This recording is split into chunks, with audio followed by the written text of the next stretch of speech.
আবু সাইদ বুক পেতে দাঁড়িয়েছিল। সে ভাবেনি পুলিশ তাকে সত্যিই গুলি করবে।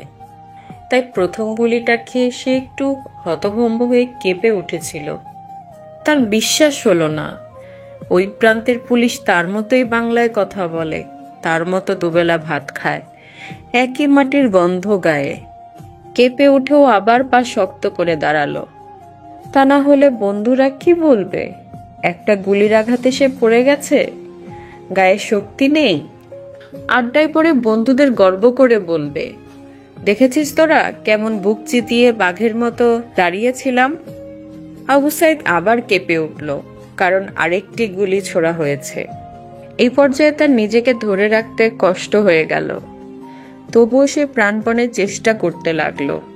তার রোগা পাতলা বাঙাল অপুষ্ট শরীরে এত শক্তি কোনো কালেই ছিল না।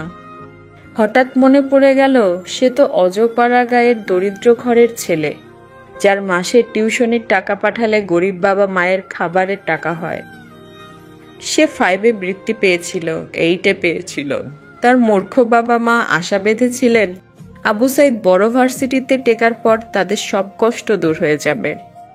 কোনটা শেষবার আদর করে কি বলেছিল সেটাও বোধহয় মনে পড়ে গেল। আবু সাইদের ঘরে ফেরার কথা ছিল রাত 10টায়। 10টায় কি বেঁচে গেছে? মায়ের গায়ের গন্ধটা বারুদের মতো হয়ে গেল কি করে?